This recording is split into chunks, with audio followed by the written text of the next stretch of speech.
क्या बजट के बाद लाइफ इंश्योरेंस स्टॉक की लाइफ खत्म हो गई?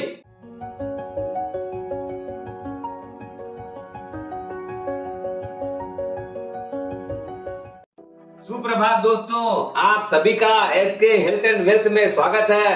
दोस्तों, इस बार बजट में अपनी फाइनेंस मिनिस्टर सीतारमन जी ने जो घोषणा की है कि अपना एक नया जो प्रपोजल दे रही है कि अपनी जो भी कन्वेंशनल प्लान्स हैं, नॉन जो यूलिप प्लान्स हैं, उसके अंदर 5 लाख रुपया के ऊपर की जो भी प्रीमियम रहेगी उसके जो मैच्योरिटी वैल्यू आएगी वो टैक्सेबल हो जाएगी। 1010D का बेनिफिट उसको नहीं मिलेगा। ये जो प्रपोजल जो उन्होंने दिया है उसकी पूरी डिटेल लेते हैं। क्यों? इसके अंदर अब क्या तो जो आदमी करवा रहे थे इंश्योरेंस उसको क्या नुकसान हो रहा है, क्या बेनिफिट हो रहा है और गवर्नमेंट को इससे क्या नुकसान क्या फायदा हो रहा है। इधर में सबसे जो महत्वपूर्ण चीज है, जो लाइफ इंश्योरेंस कंपनी के जो स्टॉक्स हैं वो कितनी बुरी तरीके से ब्लीड कर रहे हैं, इस बात से उसकी पूरी जानकारी लेते हैं। इसके अंदर जो गवर्नमेंट ने एक चीज जो नोटिस की थी वो ये है कि जो HNI कस्टमर थे, जो कस्टमर्स हैं समझ लीजिए, वो कैसे इस चीज का बेनिफिट उठा रहे थे कि 5 लाख रुपए के ऊपर जो प्रीमियम हो सकता है, कई आदमी 10, 20, 50 लाख रुपया भी प्रीमियम दे रहे थे।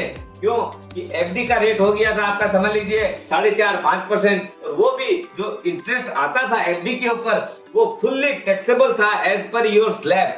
लेकिन अपने जो इंश्योरेंस कंपनी में जो कन्वेंशनल प्लान था उसके अंदर जो प्रीमियम दे रहे थे अपने, उसका जो भी मैच्योरिटी बेनिफिट आ रहा था वो 1010D में फुल्ली एग्जम्प्टेड था। मैं उसका आपको एक एग्जांपल देता हूं। समझ लीजिए कोई आदमी 10 लाख रुपया पर साल का प्रीमियम दे रहा था अगले 15 साल के लिए, तो उसने 10 लाख करके 1.5 करोड़ रुपया पेमेंट किया। 15 साल के बाद में उसको करीब करीब 5 करोड़ रुपया जो मिल रहा था, यानी 3.5 करोड़ रुपया उसको फुल्ली टैक्स फ्री इनकम आ गई, जो कि उसकी अगर जिसकी एज अगर मोटा मोटी 25-30 बरस की रहती है या 35 बरस की रहती है, जब वो 45-50 बरस का होता है तो उस टाइम उसका 15 साल के बाद मैच्योरिटी जो अमाउंट आ रही थी वो फुल्ली टैक्स एग्जम्प्टेड हो गई, और जो रिटर्न बैठ रही थी वो लगभग आपका 5.5 से 6% टैक्स फ्री रिटर्न, यानी फ्री टैक्स रिटर्न लगभग 9-9.5% हो गई।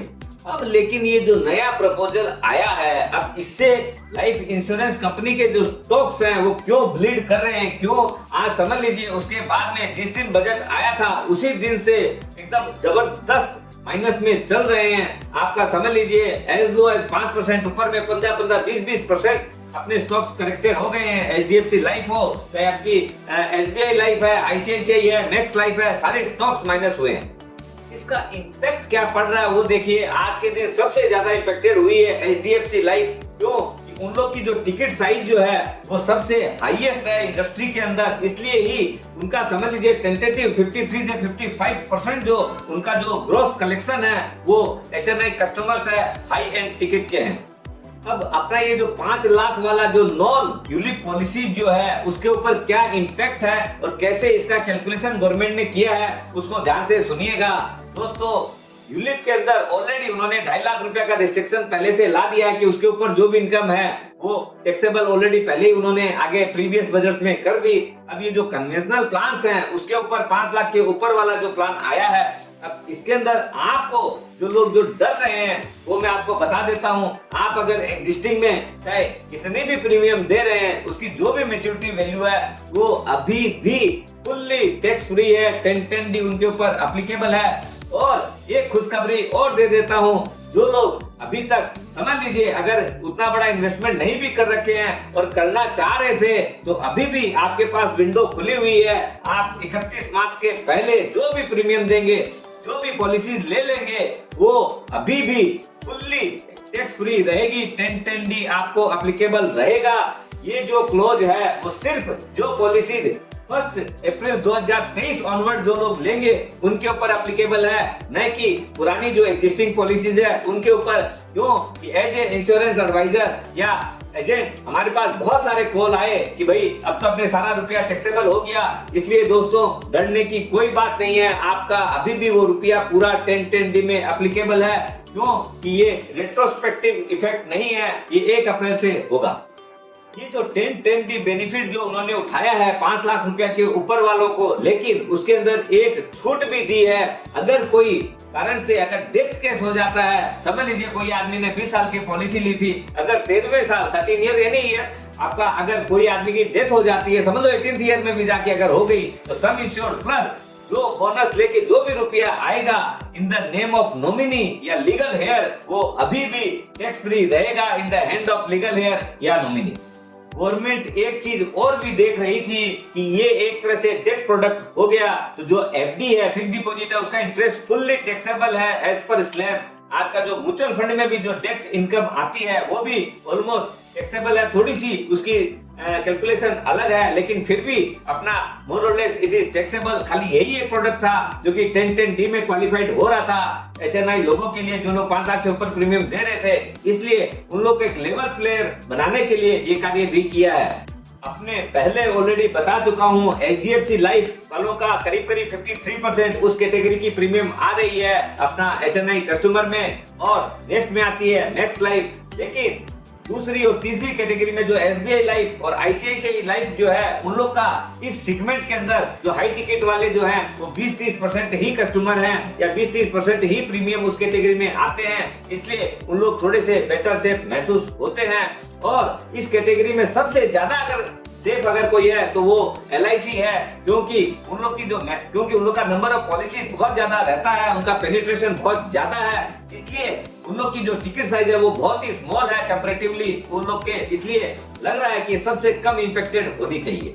अपने एक टेंटेटिव कैलकुलेशन जो निकला है एक्सपर्ट्स के द्वारा, उनका कहना है कि मैक्स लाइफ और HDFC लाइफ जो है उन लोग का 10% करीब जो प्रीमियम है वो कम हो सकता है, और अपना जो SBI और ICICI वाले हैं उन लोग की हो सकता है 5% करीब प्रीमियम का हिट आ सकता है, और LIC में बहुत ही नेग्लिजिबल आना चाहिए। और ऐसे भी उनकी जो एसेट बेस है, उनकी जो प्रीमियम है वो बहुत ही ज्यादा है इन लोग की तुलना में, क्योंकि already insurance life insurance company का जितना भी आज के दिन कलेक्शन है उसका 65 to 68% कलेक्शन खाली LIC का है। अब ये वाली जो चीज आ रही है कि अब इसको देखिए समय के अनुसार सब चीजें एडजस्ट हो जाती है, उसके और भी रास्ते निकल आते हैं। अभी जो फिलहाल जो चीज समझ में आ रही है, जो लोग समझ लीजिए आगे 15 लाख रुपया दे रहे थे और अभी भी अगर 15 लाख रुपया देना चाहें तो उसको स्प्लिट कर देना चाहिए। वो हो सकता है अपना 490 के आसपास 4,90,000 रुपया प्रीमियम कर लिया, स्पाउस के नाम से कर लिया 480-90, और अपने बेटा बेटी उन लोग के नाम से भी कर सकते हैं। तो ये जो स्प्लिटिंग करके भी आप आराम से प्रीमियम पेमेंट कर सकते हैं और अभी भी 10-10D का बेनिफिट ले सकते हैं। एक दूसरी चीज और है, आप अगर समझ लीजिए अभी जो टेन्योर ले रहे थे, समझ लीजिए 15 साल का ले रहे थे, उसकी जगह उसको बढ़ा के 20 साल 25 साल कर लीजिएंगे, तो ऐसे भी प्रीमियम वो जो अगर समझ लीजिए 8 लाख रुपए आ रही थी वो ऑटोमेटिक 5 लाख के अंदर घुस जाएगी। इसी तरीके से आप अपना जो टर्म है वो बढ़ा लीजिए तो भी एक रास्ता निकल सकता है।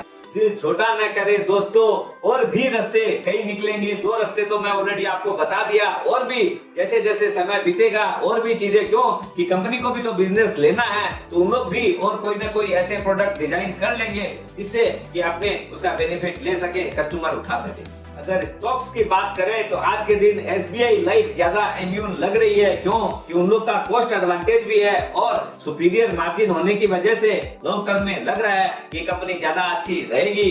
दूसरी में नेक्स्ट लाइफ जो कि अभी एक्सिस बैंक के साथ टाई अप किया है, तो उसके अंदर भी बहुत अच्छी लग रही है। उन लोग की ऐसे भी एजेंट स्ट्रेंथ ज्यादा अच्छी है, मतलब क्वालिटी वाइज जो भी समझिए। और इधर में तीसरी के अंदर आती है LIC, हालांकि वो लिस्ट इम्पैक्टेड है, लेकिन अभी जब लिस्टिंग के बाद में उतनी अच्छी परफॉर्मेंस नहीं आई है, इसलिए लोगों को कॉन्फिडेंस कम आ रहा है। अगर परफॉर्म करना चालू करे तो उसके अंदर बहुत बड़ा वैल्यूएशन क्रिएशन हो सकता है।